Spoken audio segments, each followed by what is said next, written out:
Surprise! Woodstock 50 is canceled. Metal Insider reports. While this news may not shock you, Woodstock 50 is officially off.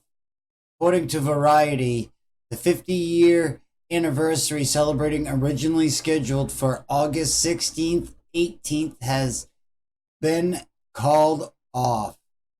Vendors and stakeholders were notified this morning, the 31st, as we've seen headliners drop like flies this week. Artists such as Miley Cyrus, Jay-Z, the list goes on, Lumineers, Santana,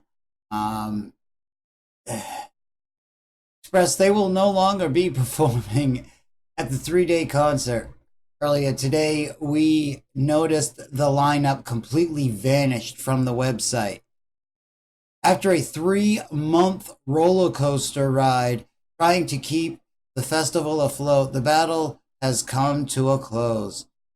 Things were shaky once financial backer Dentsu Aegis pulled out back in April, leading many assuming the event was canceled. However, event organizers, including co-founder Michael Lang, were resilient, doing everything they could to make the festival a go.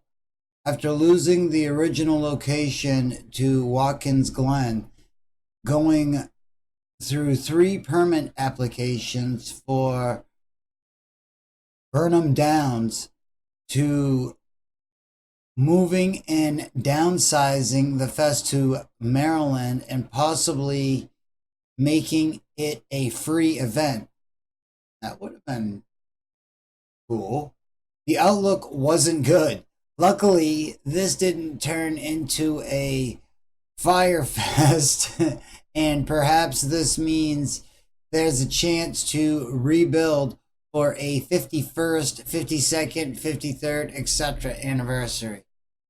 I don't know, man. Variety reports the festival was tentatively going to be scaled down to a 1-day show for a capacity at either 20 or 32,000, depending on the scheduled date. Greg Peck, a principal of Woodstock 50, explained the following to TMZ. The unfortunate dispute with our financial partner and the resulting legal proceedings set us off course at a crucial juncture, throwing a wrench in our plans and forcing us to find an alternative venue to Watkins Glen. The timing meant we had few choices where our artists would be able to perform. We worked hard to find a way to produce a proper tribute, and some great artists came aboard over the last week to support Woodstock 50, but time simply ran short. An official statement of the cancellation was made, which included a suggestion that the artists donate 10% of their fees to charity headcount or causes of their own choice. Michael Lang, co-founder of Woodstock, issued the following statement. We are saddened that a series of unforeseen setbacks has made it impossible to put on the festival we imagined.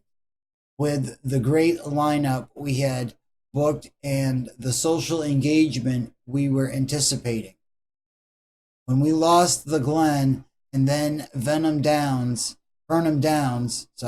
we looked for a way to do some good rather than just cancel.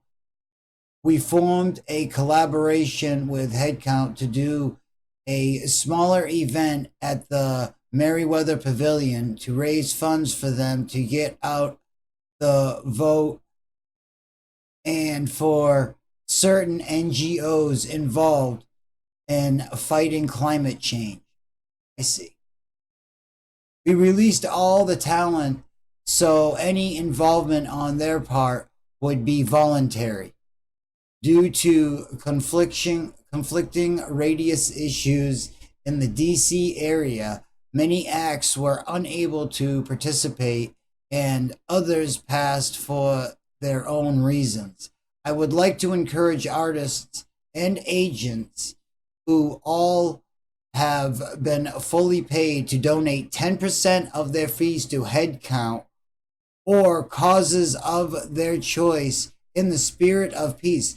So people got paid and they're not, wow, they should be donating all of it.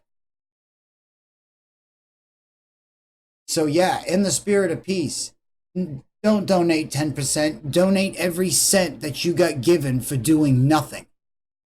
Woodstock remains committed to social change and will continue to be active in support of Headcount's critical mission to get out the vote before the next election.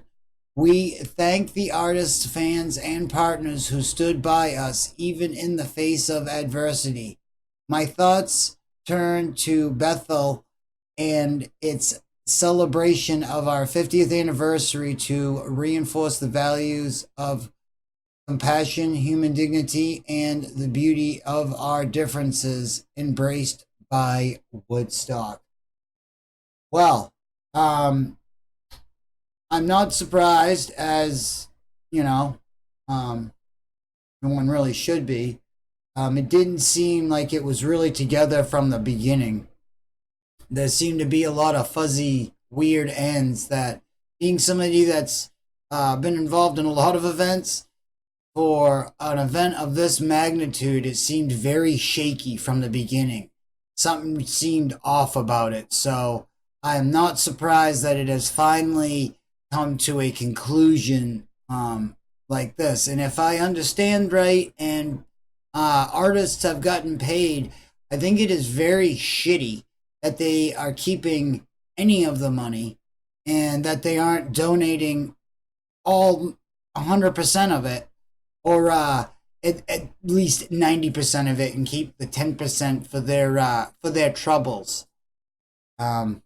So that's my take on that. I hope I know this is probably a disappointment to some peeps, and there's a lot of people I know that were looking forward to going to a show like this because they were going to put a lot of different acts together and they were going to do some cool stuff, and it was going to be something new for this generation, I guess. But alas, maybe another time. But yes, I hope everybody found this informative. You like what you heard and saw. Like, comment, subscribe, all that good stuff, and have a great day.